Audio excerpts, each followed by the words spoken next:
All right, everybody, it's the Jere Metcalf Podcast where top real estate agents tell how they do it. And we have back on the show today, Dusty Baker in Santa Barbara, the top agent with Sotheby's International Realty and obviously one of the top agents in the country. Dusty, thanks for coming. Thanks so much for having me, Jere. I don't know how many people get the second invitation, maybe everybody, but I feel special. So we have a few, but not everybody. But we find that every time we do a first one, we're like, okay, we have more to talk about. So on that, we're going to do a recap for everybody. Give us a recap from you because everybody will get the intro before this, not listening to this live or Facebook Live. Give us the recap on yourself and your business and your team. Sure. Yeah, I'm in Santa Barbara, technically in Montecito, but in Santa Barbara. I'm born and raised here. I've been in the business 12 years now. I have a pretty small team. We average on, last year was about 110 million in sales. This year, we're at 90 million year to date. So we'll probably surpass last year unless the next, 6 months are really rough, which I don't think they will be. We're very blessed to be ranked in the Real Trends, 1,000 list this year. And I've been at Sotheby's International Realty coming up on 5 years. I was at another brokerage beforehand. And I think that's about the most interesting thing. Otherwise, I'm married, I have a couple kids, and I love the beach lifestyle here.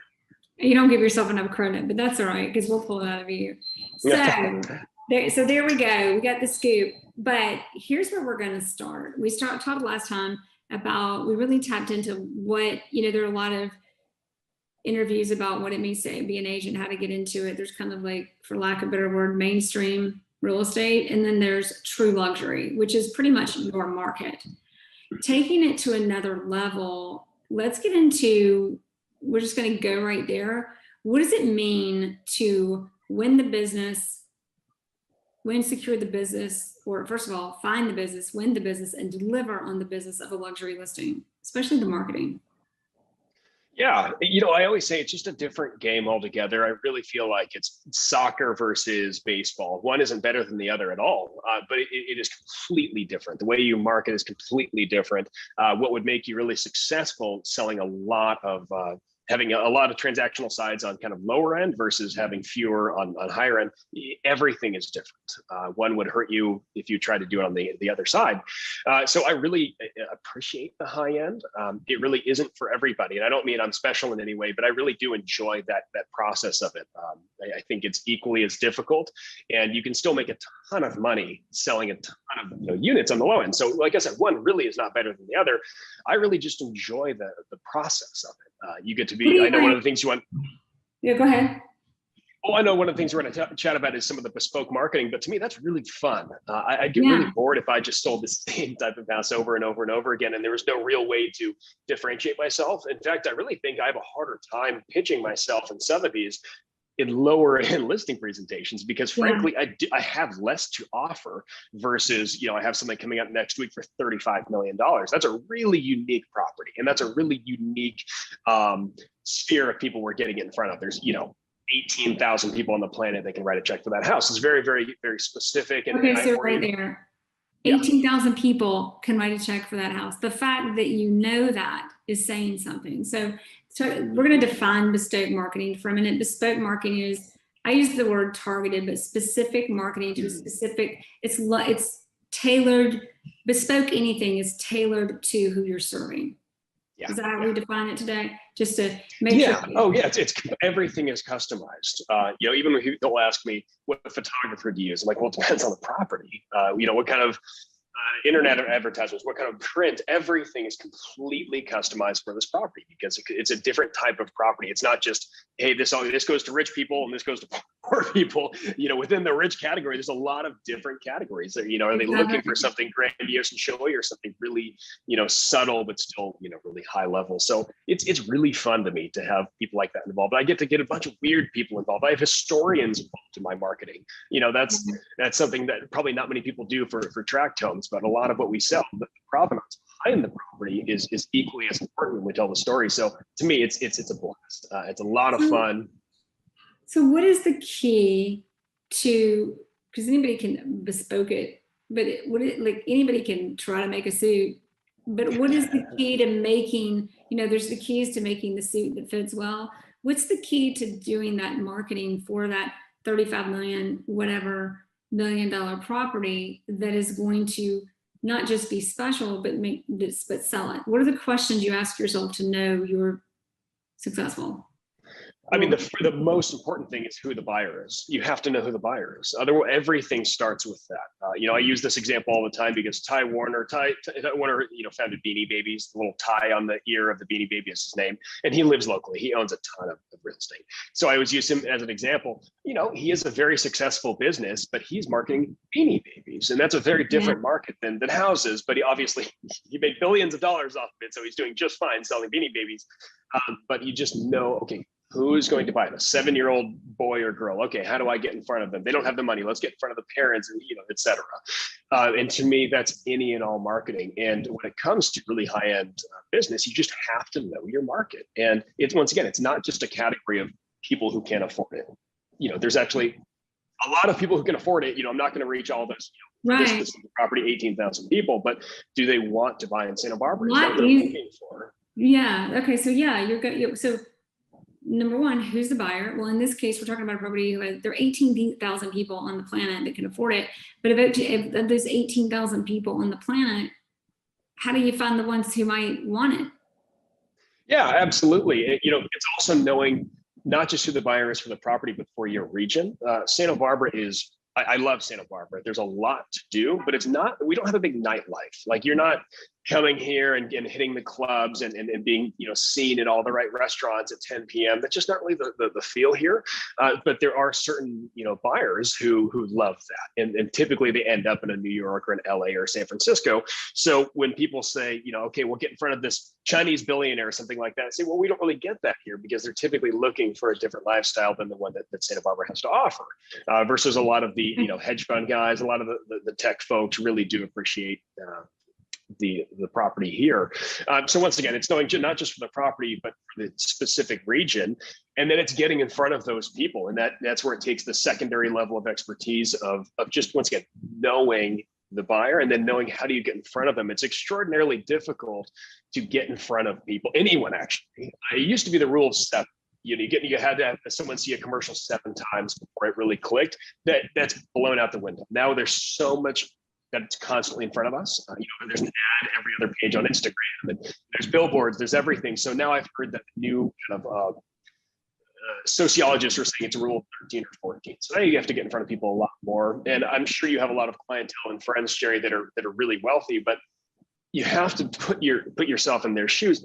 When you're really wealthy, you're getting called constantly. Hey, can you support my son's charity? Hey, can you buy a table at this event? Hey, can you, I've got a new car for you. Hey, they're getting sold nonstop. So how do you break through that? How do you get, advertise in publications that they care about?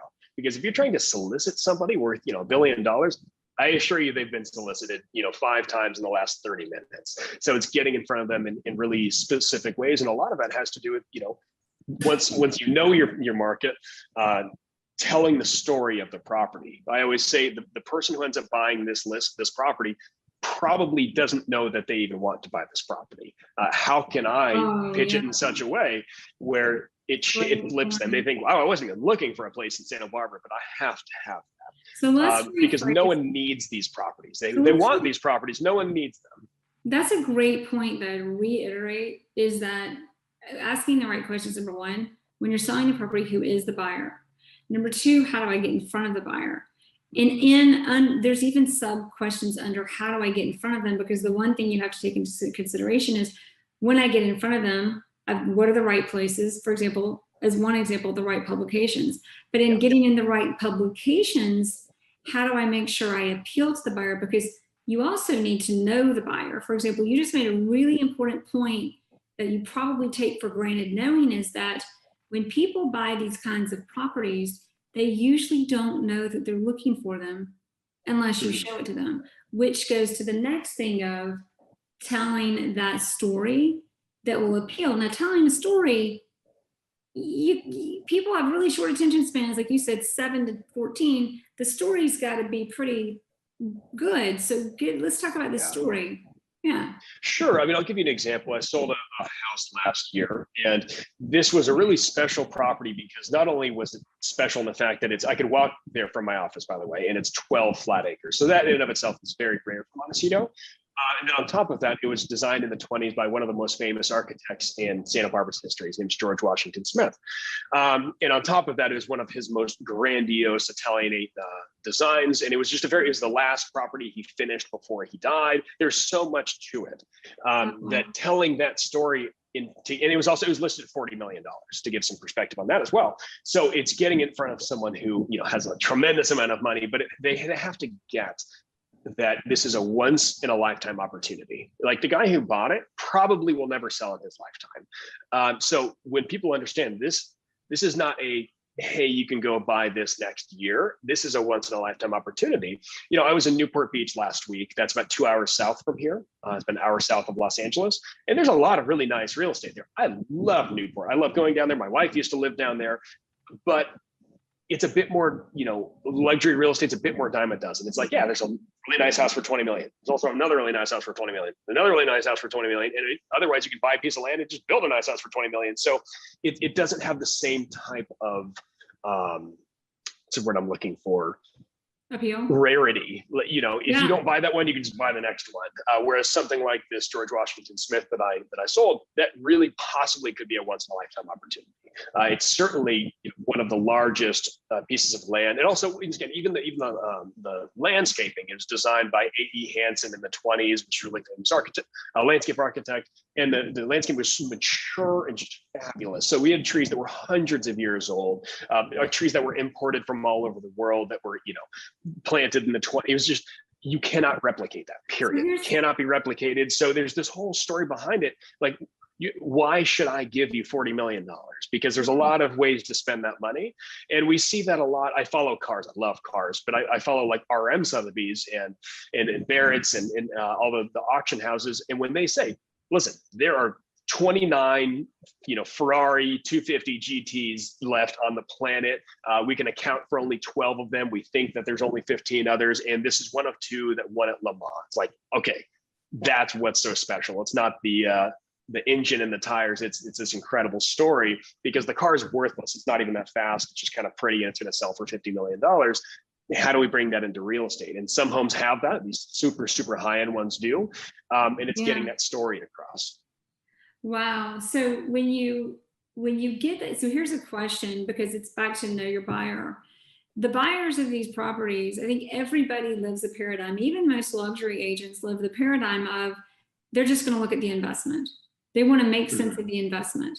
Well, part of making sense of the investment would be it's a once in a lifetime opportunity. But if it is, then you're not going to sell it anyway. So what's the frame of thinking of most buyers? It is an investment because it's such a low, like if you want to get supply and demand, the supply is that low, or is it's that special and that sentimental to me? Oh, well, good question. So it kind of changes at different price points. When it's the crazy high end, one of the reasons that buyers even like to hear about the rarity of it is because that's the safest place to park money in something that's so rare. If it's easily replicated, it's a lot tougher. When they go to try and sell it, if they do, someone can easily say, that's great, but there's one over there that's exactly the same. And if that person happened to sell a year prior at a lower price, you're sitting on nothing. But when something is truly rare, who knows what it's worth? And that's the best place to be. Frankly, also just a little aside, one of the reasons I think high-end agents and high-end sellers hate this clear cooperation, where you can't, pocket list anything, you can't sell it off market, et cetera, is because a lot of high-end buyers and sellers want to sell off market. The reason they want to sell off market is because they solidify a price that doesn't put anything in stone. The toughest thing to do is sell a home and then you're like, well, it was on the market last year for 10 million, now you're asking for 20. Why is it worth more? When it's off market, who knows? Maybe I bought it high, maybe I bought it low, but there's less information. So that's kind of an aside. But when you're talking about valuing these really, really high-end assets, the rarer the better, because it takes away the really calculable value of it. I mean, is it worth 22? Is it worth 33? I don't know, because you're not buying specifically the brick and mortar. You're buying so much of the story and so much of the rarity. So in regards to your investment question, that's the key, is can you pitch enough of that rarity and the exclusive nature where it's a phenomenal investment. The one that I'm bringing on next week that unfortunately I can't talk too much about, it's extraordinarily rare. I mean, we're pulling data that basically compiles, it's beachfront, I'll tell you that much, compiles data from Santa Barbara all the way to the Mexican border. And it's one of the most rare pieces of land in that entire stretch. So it's a really safe place to park a lot of money, knowing that in the future, there are only so many of these just in existence. Wow. And so because number one, a lot of the value comes from the story and the rarity. Yeah. But the other question is, how do you come up with the price? I mean, I can think of a lot of ways, but you tell me. We try, and I always start with even if it's a low end home, whatever it is, I like to bookend the obvious numbers. Like, okay, we know it's not 60 million and we know it's not 15. So where are we in between? And I know those are just arbitrary numbers, but I like to bookend kind of okay, we can all be on board that it's between these, and then chipping away a little bit. You do factor in, depending on the property, okay, what will it cost to replicate this? Can you buy this elsewhere? Has there been anything that's sold in the last 5 years that's kind of similar? Other variables. If it's a big lot, can you land a helicopter or can you not land a helicopter? Does it have beach access, or is it on a bluff that doesn't have stairs to the beach? What are the neighbors like? That's actually a huge component as well.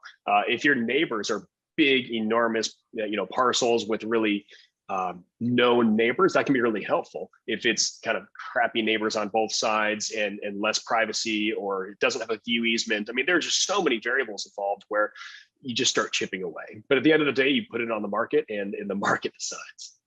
Yeah, exactly. Now, when we're going backwards from like, okay, here's your marketing of the property. Yeah. And the story that you tell. Well, one more question on the marketing. When you tell a story, what is the story? Well, you told us what, but like, give us an example of how you come up with the story and how you communicate that in a way that will be received and retained and appealing. So so that they receive the message, they retain the message, and it's an appealing message, or maybe that goes the other way to the buyer, so they pull the trigger or engage. Yeah, well, that's the toughest thing. I say this tongue in cheek. I don't mean this as pessimistic as I say, but I assume that everyone is dumb and that they're not paying attention to me. That's just my assumption. So in marketing text, for example, anything digital, if I don't communicate everything in the first probably 20 words, I've already failed. Like, no one's going to read the third paragraph. They're just not. And if they have, that's icing on the cake. So I have to assume that they're stupid. They're not going to understand it, and that they're not going to read past maybe one sentence. So we front load everything in the best possible way. And what we do is in a package, we do that. So with the photographs, whatever the hero image is the most important. And the hero image is not always just the front of the house. So what is it that's really the most valuable part of the house? There may be a lot of aspects of the home that are really, really special, but the reason it's above 10 million is because of the acreage. Okay, we're starting with the acreage shot. So the hero shot's really important. We cannot assume they're going to click to go to number 2 or 3. And then the title of the property, a lot of our marketings have miscellaneous, like 3-word titles. Once again, it has to narrow in on what is the most important part of this property. And then the very beginning of the marketing text will proceed with that. And then we have different layers. I mean, we obviously have different layers of when someone's actually on site. I can give a lot more information. I mean, I'll give you an example. I sold a client's house, and this is on a lower end scale, for $2 million, but it was really special. It was there were 5 big wealthy families that came to Montecito in the early 1900s, and they built these extravagant hilltop estates, and they're known as the 5 hilltop barons. One of them was the Gray Home Estate, and they built a carriage house. The carriage house was then turned into 2 houses, one of which I was selling. So it was really fun. I got to, once again, a historian involved, did this whole analysis. It's fabulous. It was really fun to work with, but that was a smaller house. It's only about $2 million.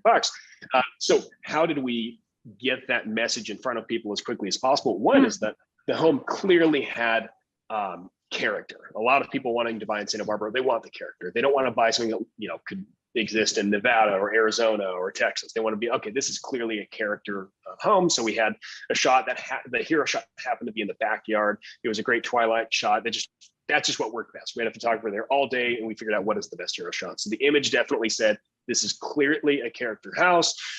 This is clearly early 1900s construction, and this is why it's dramatic and sexy. And this is different than a tract home. This was not built in the 90s or 80s or 2000s. So the first image did that, and then the very beginning of the text was talking about a bit of the provenance, a bit of the updates, because people also want to know, has anything happened over the last 100 years? And then we went in a bit deeper. And then when we actually got showings, I had, a full printout and brochure with some, bullet points of some of the history. I was able to play off it a bit more, chat about what, the basement was like and what certain things were used for and all of that. So there's definitely layers to the onion of how much the buyer engages, because we can't just get everything at once. If you were to see any of my print advertisements, you'd see that that's what I do. I have a big picture, a website, and a price, and my information.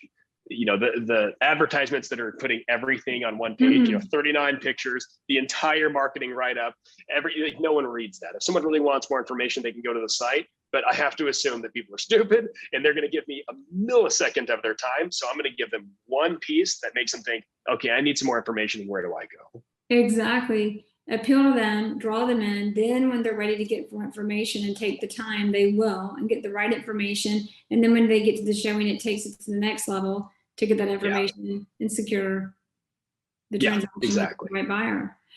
So let's take that now, go a step backwards. When you're meeting with a seller, they've got a lot of options. There are a lot of agents that, when I hear you talk about marketing these properties, and like, there's an assumption in our business, you just take it on, sell it, and make a commission, unfortunately, and it's so far from that.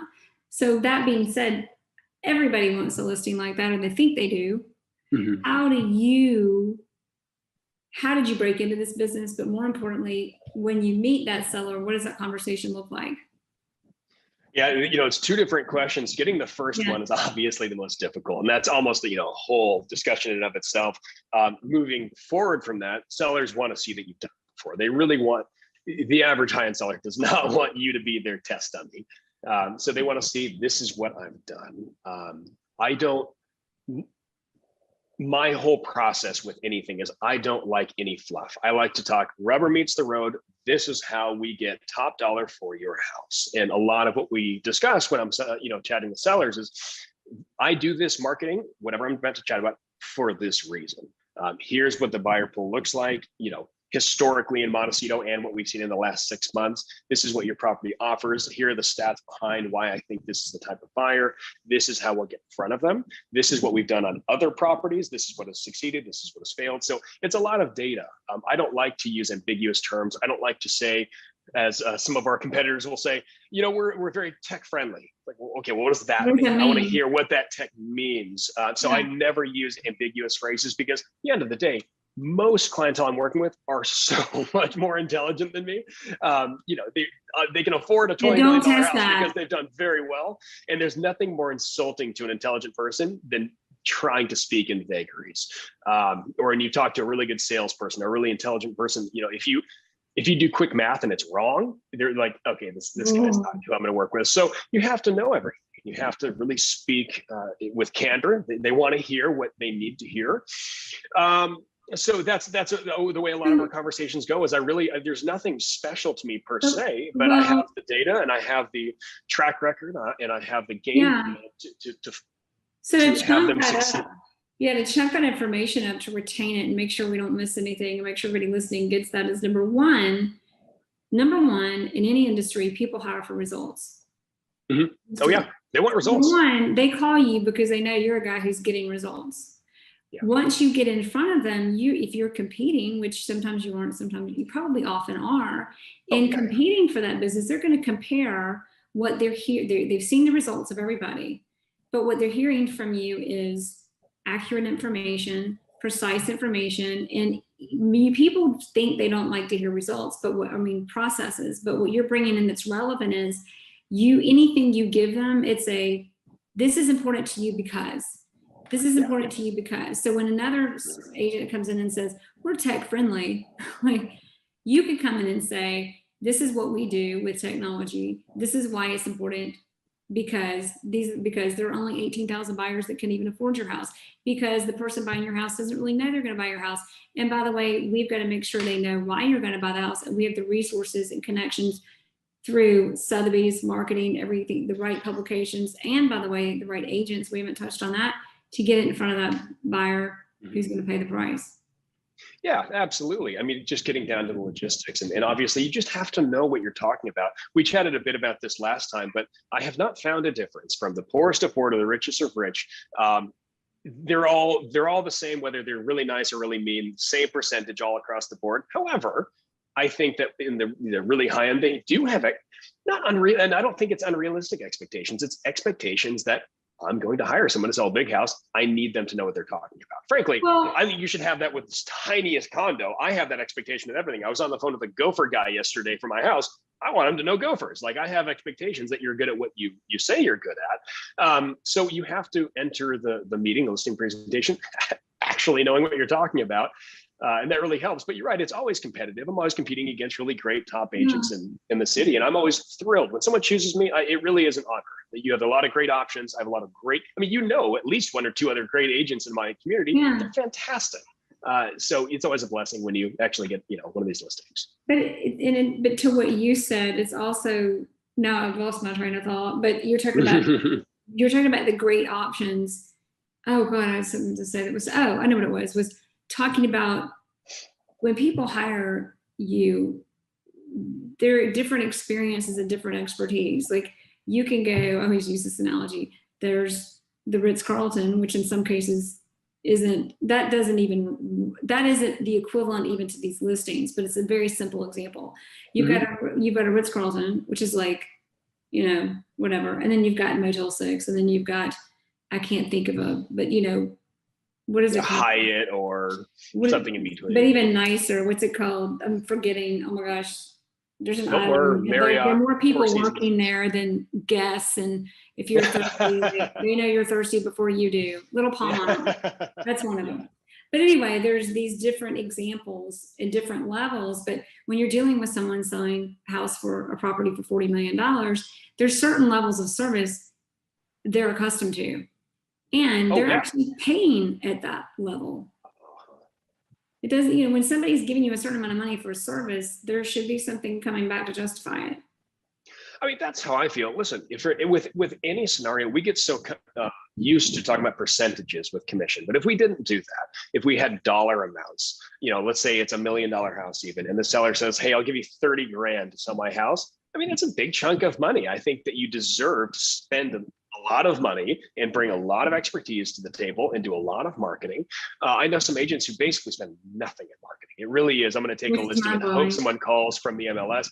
It's just a huge disservice. It's funny because I don't think I'm like the most, ethical, most integrity driven. I just want to help people. No, I'm running a business, and I always have, ethics and integrity, but like, I am running a business, but still I feel just, we are obligated to do a good job. We just are. And even early in my career, I knew that I wasn't the best. So I had a mentor and I brought him in on all my deals. So, you have to be cognizant. Like, I hear all the time someone say, like, a new agent, I can't believe I didn't get that listing. I'm like, I mean, I can. No, you compete to get some of the top agents in the city. I can absolutely believe why you didn't get that listing. And you just answered a question that's been left open. And so I want to bring it to everybody's attention, because a lot of people listening to this show, they want to learn about what other agents like them are doing, and some agents listening to the show are breaking into luxury or into the business. And you just nailed it, because you said when they hire, we both said people hire on results. Yeah. So you've got results. When you don't have results, have a mentor, have a partner that you bring in to learn from for results. Well, and frankly, and I think that's a great pitch, because there are a lot of people, a lot of newer agents, maybe, or people maybe seasoned, but they want to get in the luxury, and they do have a foot in the door. Maybe they have a family friend who's really wealthy and they have a really nice house, and maybe that family friend says, I would love to give you this business, but let's be candid, you don't have the experience. Co-list with the top agent in your office, so that way, as a seller, you say, listen, you're right, me, Dusty, I don't have the experience, but Joe here has so much experience.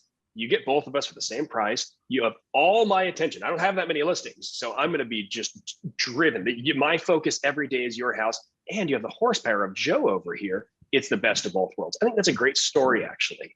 And I think that the seller gets a lot out of that. So I don't think that you need to fake it when you don't have that experience. Just lean into it and say, this is what we've come to the table with. I alone probably would not do as good of a job, because I haven't sold so many $20 million houses, whatever. But Joe has, and us combined can really get the job done for you. So bring people in. It's better to get 50% of something than 100% of nothing.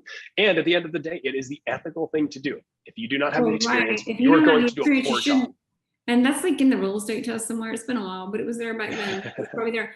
But to your point, something that's not being said right now is that trust is everything in every relationship. And I think the more expensive the property, the more everybody wants to show how fancy they are and special and this and that, but it's results. And who do I trust? And if you can know you've got the results guy and you've got the other guy who you trust looking out for you, what better combination can you bring to a client, especially breaking into the business? So we've got like a couple of minutes left, literally. So let's go really quickly. We've got to do the final three because we do every time. Yes. Final three. Number one, what has been your biggest resource in doing the best bespoke marketing? Oh gosh. Other agents actually. I think that's been the best is obviously, I mean, you and I chat a lot. Funny because we never touched on that. Right? So go into that a little for a minute. Yeah. I mean, that's huge. Real estate's really unique because we're not in competition. I could give you every secret in the book and you, Jere, cannot harm me because you're in a different state. So it does nothing. It doesn't hurt me in any way. So I keep in there's not a single day I go without talking to an agent in another major city, guaranteed. So being able to chat with them and hear what they do is amazing. I constantly do that. So that's huge because there are certain things I don't know. Like I'd never heard of doing X, and then they say, "Hey, this is what I do for my properties." Like, oh, that's amazing. Do that. So exactly. So learning from other top agents, absolutely. So number two, is there a book as it pertains to our interview today, or in general that you didn't talk about before, that we should read?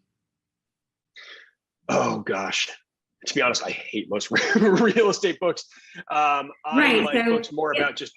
But my biggest real estate lessons came from non-real estate books. But keep going. I mean, I hate to say it, but really, I brought it up last time. But Daniel Kahneman's Thinking Fast and Slow, I think, is one of the best books on what makes people tick. That's probably the most interesting. Yeah, I'd say that would be, or Robert Cialdini's influence, or really anything on sociology and what makes people make decisions. Because frankly, I think that the best major in college would be, a business major with a double major in sociology or something like that. When you understand how humans tick, you can sell them. So, and not in a bad way, but it's just what makes them happy. I know we're running out of time. One of my friends is so funny. I said something about, I don't like to door knock. I don't like to bother people. I don't like to sell to people. And he said, no, I do. He's like, people sell me crap things. He's like, listen, if my favorite jean company, if like 7 jeans knocked on my door, brought me jeans, I got to try them on, I got to buy them, I'd be thrilled. Sell to me. I want to be sold to, but I want to be sold something really nice. So it was just a funny kind of I guess I wouldn't be against door-to-door salesmen if they were selling cool stuff. So it's understanding how people want to be communicated to and actually scratching an itch that they have versus trying to force whatever your agenda is down their throat. Oh, God, so well said. All right, last thing. If we're going to, that was kind of it, but I'm going to ask it anyway. If there's one thing, that was it for me. But if there's any one thing you want us to, or you think we should remember from our conversation today, if we forget everything else, what is it?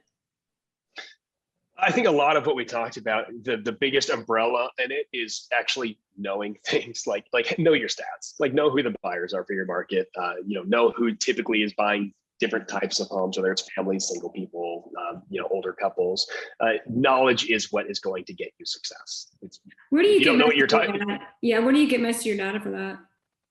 Really, a lot of ways. I mean, another reason I really enjoy the kind of upper end is that there's fewer homes to track. I mean, I track everything that sells, and especially over a certain price point, I even know who all the buyers are. So that's a bit easier versus tracking thousands and thousands of homes. But if that is your market, and if you're in a category where there are thousands and thousands of tracked homes, just follow that data wherever it may be. I chat with my local title companies and find out, okay, what percentage of owner occupants do we have? I was really surprised, actually. There's an enclave in Santa Barbara called Hope Ranch, and it's really high end, and it's 75% owner occupied there versus Montecito's 50% owner occupied. So it tells me, okay, there are more people using these as, okay, this is where I'm going to land my next lily pad. This is where my kids are going to go. This is where I'm going to stay versus this is my Santa Barbara pied a terre. And that changes who you're marketing towards. So there's so many different resources to figure out what's happening, how many homes are in a certain area, how often do they sell. In Montecito, it's about 10% a year. 10% of the homes sell every year. Okay, well, what is it for your market? Is it 50%? Is it 2%? And that also goes in part of the story. What if you're, like Todd, Peter out in Palm Beach? Right now, there were like 13 homes for sale in the entire island. So when you can sell that exclusivity of, hey, listen, I'm just making this up, Todd, if you're watching this, this is wrong, but hey, there's 100 homes on this island. We only sell 2 a year, and we already sold 2 this year. So the fact that a third's even available, this is true, rarity. This is truly exclusive. You may not get another opportunity for 18 months. That helps tell the story. But if you don't have the data, then the buyer has no idea whether this is a good opportunity or not. Clarity, spring clarity. Yeah. It's awesome. Jesse, what great insight and information. Thank you so much for doing this today. Of course. It's so good to chat with you. Great to see you again. You too. Good to see you. Thanks for listening to the Jere Metcalf Podcast, where top real estate agents tell how they do it. If you like this episode, please share it with friends.